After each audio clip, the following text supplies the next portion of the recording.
Alright, here's how to grill a barbecue spatchcocked chicken.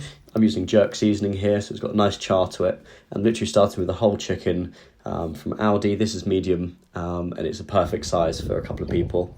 I've got some lumpwood charcoal. I am using firelighters, and then this chimney I got from Amazon this year. It's been great. It allows you to heat up as much or as little coal as you want.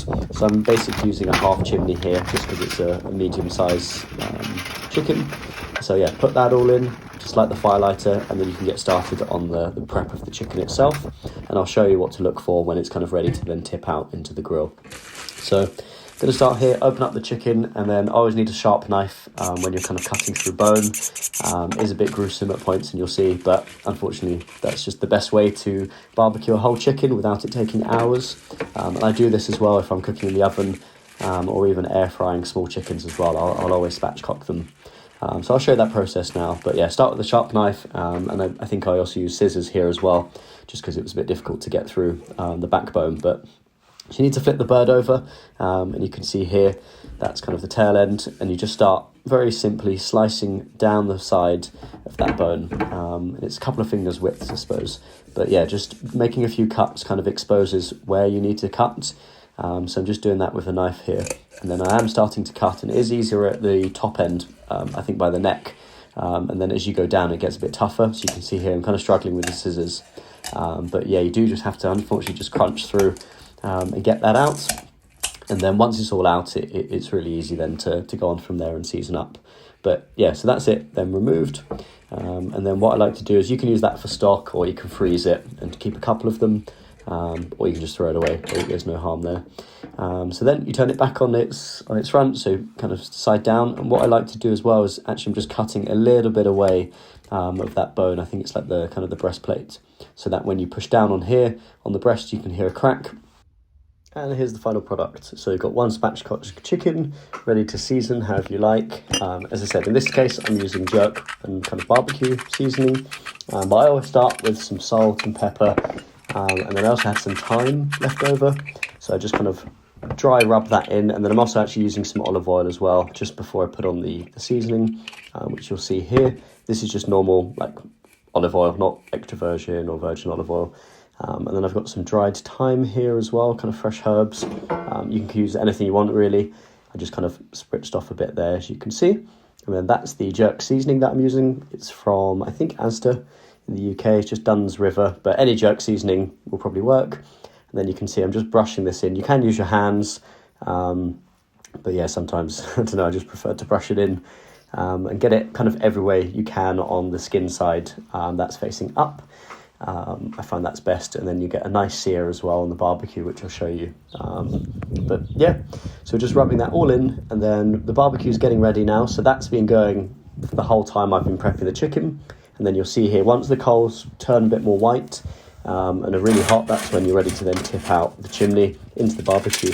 And as you can see, I've not actually got that many charcoals there. It was about half the chimney. And I put them at the back there.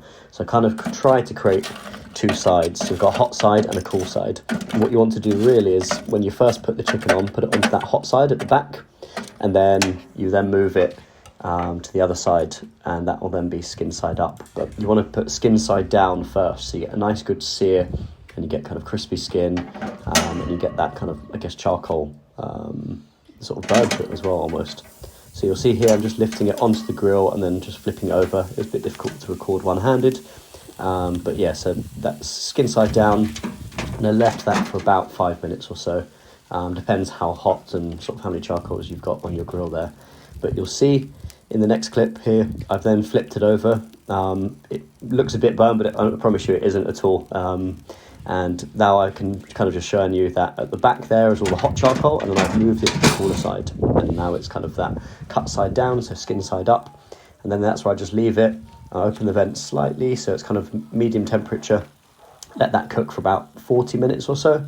And then at the end, I just moved it onto the hot coals just to give it kind of a final cook through, and just make sure it's really well cooked, because I didn't use many charcoals here, so I got still a nice smoky flavour, and then this is the final view really. So yeah, that's all ready to go, ready to cut up. We kind of using this throughout the week. We've got another heat wave here in the UK, so I'll just show you again how you cut that whole spatchcock chicken.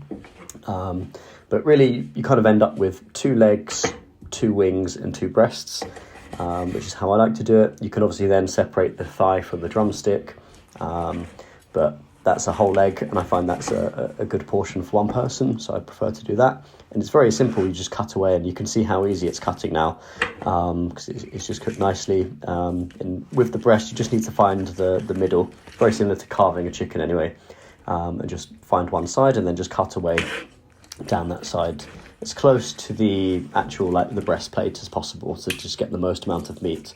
And it was all super like juicy and tender. It was really nicely seasoned, and that jerk seasoning on the barbecue is one of my favourite ways to cook a chicken, really, a whole chicken like that. So you'll see here I've also got the wings. I do cut those tips off, and obviously take that out.